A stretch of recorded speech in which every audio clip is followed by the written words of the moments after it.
Atenção! Começa agora uma teleaula de Geografia do Ensino Médio. Você vai assistir a teleaula de número 31. Bons estudos!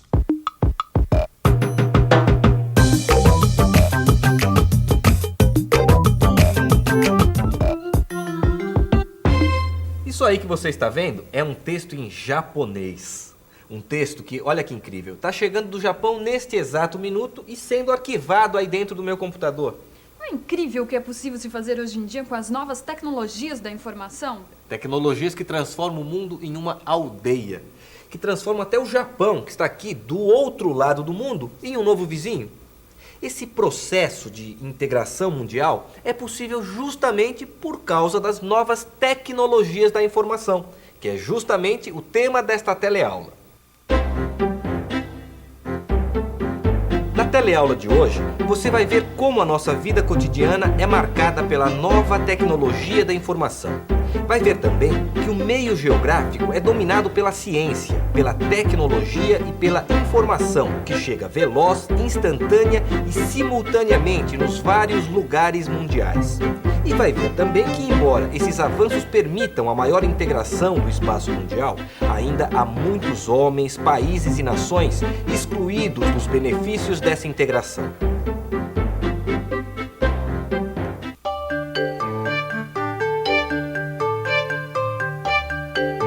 Hoje em dia, em qualquer produto industrial, a gente encontra na embalagem o código de barras. Pode não parecer, mas aqui nessas barras tem tudo ou quase tudo que você precisa saber sobre o produto. Quer ver só? Ela vai passar o código de barras pela leitura óptica. E olha só o que aparece aqui na tela da caixa eletrônica do supermercado. As especificações sobre o produto e o preço. Mas não é só isso não. Além de mostrar o preço do produto aqui no caixa, o código de barras também informa, na mesma hora, lá no estoque, que esse produto está sendo comprado e que, portanto, ele precisa ser reposto. Essa situação que a gente está vivendo aqui faz parte de uma das realidades mais extraordinárias do mundo atual, que é a velocidade com que as informações chegam em diferentes lugares. Nesse caso aqui, a informação sobre o produto chega ao mesmo tempo na tela do caixa, lá no estoque e muitas vezes até no computador do fornecedor. Mas a velocidade da informação no nosso tempo está presente em muitas outras situações. Dá só uma olhada.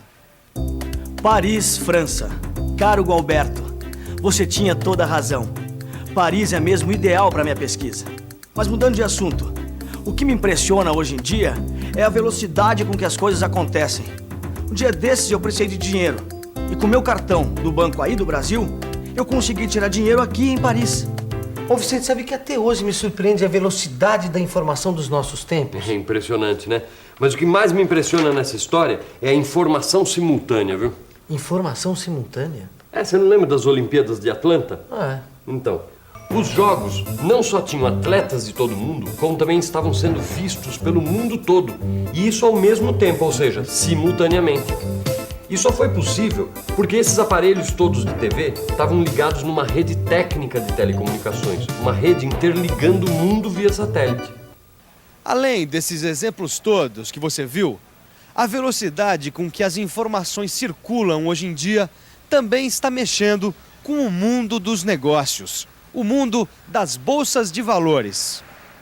Hoje em dia é possível, por exemplo, um grupo de investidores da Bolsa de Valores de Nova York estar conectado à Bolsa de Hong Kong e saber o que está sendo negociado naquele exato momento. Como você está percebendo, a velocidade com que a informação chega a diferentes lugares criou o que a gente chama hoje de lugares mundiais. Ou seja, são lugares que não aceitam mais as barreiras de tempo e espaço. São lugares onde a comunicação e a circulação de informações se dão instantaneamente, no chamado tempo zero, ou seja, no mesmo tempo. Essa velocidade, esse jeito instantâneo e simultâneo com que a informação circula hoje em dia, são as principais características daquilo que a gente chama de meio técnico científico informacional. Calma. Essa expressão parece meio complicada, mas a gente já vai te explicar. Meio técnico científico informacional é um meio geográfico onde o território inclui, obrigatoriamente, ciência, tecnologia e informação. Na verdade, quando a gente está falando em meio técnico científico informacional, nós estamos definindo o mundo que nós vivemos hoje, onde o cotidiano é cada vez mais marcado pela nova tecnologia da informação. Ou seja, hoje em dia o meio geográfico é dominado pela ciência, pela tecnologia e pela informação que chega veloz, instantânea e simultânea nos lugares mundiais. Não é de hoje que a economia de mercado, o capitalismo, busca reduzir as distâncias, pois reduzir as distâncias significa reduzir o tempo de produção, de circulação, de consumo de mercadorias. E, é claro, reduzir os custos, o que acelera os lucros. Foi no século XIX e na primeira metade do século XX que surgiram grandes avanços nesse sentido. Foi quando surgiram as estradas de ferro, o cabo submarino, o telégrafo sem fio, o telefone, o automóvel, o rádio, o avião a jato e a televisão. Todas essas inovações, com o passar do tempo, foram se interligando umas às outras, formando assim redes de integração territoriais. Através dessa integração, dessa rede, o homem foi aos poucos quebrando as barreiras físicas que dificultavam o transporte e a circulação de matérias-primas, de bens produzidos, de pessoas, ideias, decisões e capital. Não dá para negar que essas inovações foram de fato quebrando essas barreiras físicas. Maurício, mas apesar desse avanço inegável, nenhuma dessas inovações comprimiu tanto espaço e acelerou tanto o processo de integração como o que está sendo provocado pelas novas tecnologias da informação. Nunca, em nenhum momento da nossa história, as distâncias foram tão encurtadas e os homens estiveram tão conectados como nesta atual rede mundial. Ao encurtar distâncias, derrubar fronteiras, acelerar o fluxo de informações, as novas tecnologias acabaram provocando uma internacionalização da economia. O que se vê hoje é uma interpenetração, uma mistura de várias economias nacionais. Não é à toa que hoje em dia a gente encontra cada vez mais produtos importados de diversos países em inúmeros estabelecimentos, como esse aqui. Até os carros estão cada vez mais internacionalizados. Por exemplo, o conceito de carro mundial, quer dizer, o mesmo modelo de automóvel exportado para vários países, toma força a cada dia. E tudo isso só serve para reforçar a noção de que hoje nós vivemos num mundo integrado. Por causa dessa integração, provocada principalmente pelas novas tecnologias da informação, os países e as nações estão deixando de ser unidades econômicas para fazer parte de um grande mercado global. Um mercado global onde os países, cada vez mais, assumem o papel de parceiros econômicos. Além de acabar com as fronteiras econômicas, as novas tecnologias de informação acabaram provocando uma reestruturação da produção e da organização do trabalho no sistema capitalista.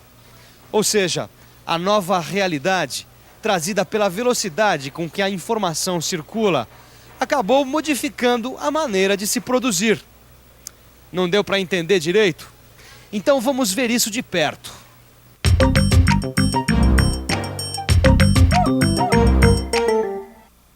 Quando a gente fala que o jeito de produzir foi modificado, o que a gente está dizendo é que a produção também ficou mais rápida, mais acelerada. Isso é possível porque hoje em dia existem sistemas cada vez mais aperfeiçoados de comunicação e de fluxos de informação. Esses sistemas, associados a técnicas mais racionais de distribuição, tais como empacotamento, controle de estoques e containerização, estão permitindo a aceleração das atividades e da circulação de mercadorias. Mas não é só na linha de produção que as novas tecnologias da informação estão trazendo mudanças para a economia capitalista. Veja, por exemplo, os bancos eletrônicos e o dinheiro de plástico, como esse aqui. Sem dúvida alguma, são inovações que agilizam os fluxos de dinheiro e permitem a aceleração dos negócios nos mercados financeiros e de serviços, tanto nacionais quanto internacionais. Como você está percebendo, a gente vive num mundo que está cada vez mais marcado pela tecnologia. Mesmo que a gente não use essa tecnologia diretamente com tanta frequência, o fato é que o tempo em que vivemos pode ser traduzido como o de período tecnológico. O geógrafo brasileiro Milton Santos, em 1982, em seu livro Pensando o Espaço do Homem, definiu nosso tempo como um período tecnológico. Ao estudar a relação do homem com a técnica, o geógrafo concluiu que a técnica é um intermediário entre a natureza e o homem desde os tempos mais remotos da história. Só que essa história mudou um pouco no nosso tempo. Segundo Milton Santos, a técnica evoluiu tanto que, ao converter-se num objeto de elaboração científica sofisticada, acabou por subverter as relações do homem com o meio, do homem com o homem, as relações entre as classes sociais e até mesmo as relações entre as nações. Sabe, Vicente, eu não estou entendendo alguma coisa nessa história. O que, por exemplo? Bom, a gente viu até agora que com as novas tecnologias de informação aumentaram as redes de circulação e integração entre os homens e os países, certo? Bom, a gente viu também que essas redes superpostas umas às outras permitem simultaneamente a aceleração do processo de integração produtiva, de integração de mercados, de integração financeira e de integração de informação. Bom, até aí nada demais.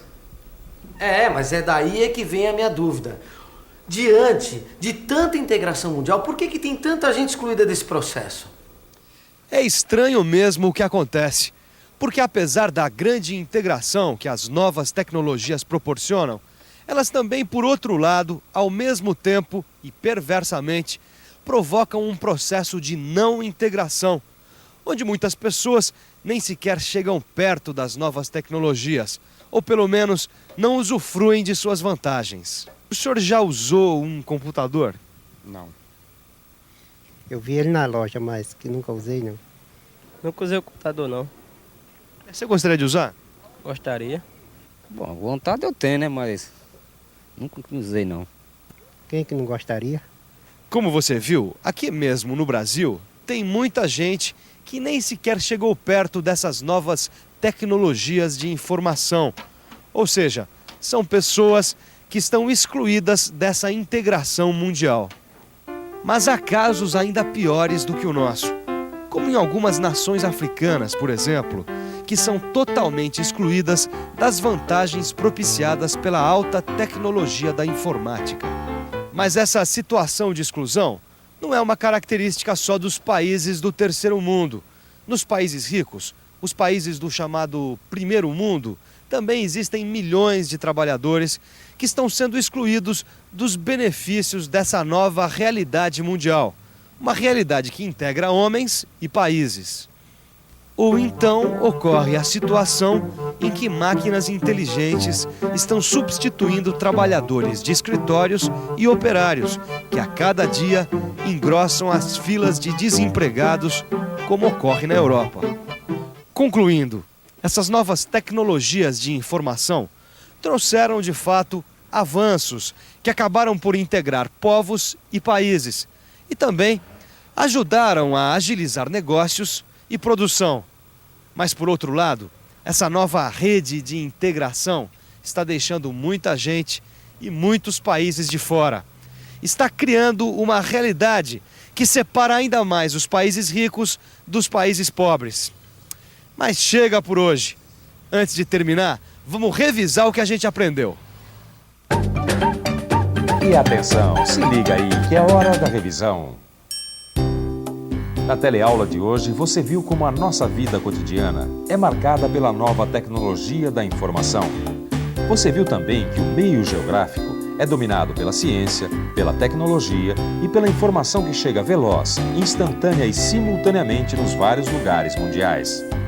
Por fim, você conferiu que, apesar desses avanços permitirem uma maior integração do espaço mundial, ainda há muitos homens, países e nações que estão excluídos dessa integração. Bom, essa foi a nossa teleaula de hoje. A gente viu como as novas tecnologias da informação vêm mudando o nosso cotidiano. Na próxima teleaula, a gente avança um pouco mais nesse assunto. A gente vai poder ver de uma maneira mais aprofundada como os robôs vêm substituindo os operários nas linhas de produção. Mas tudo isso na próxima teleaula. Eu te espero lá, hein? Tchau! Até lá!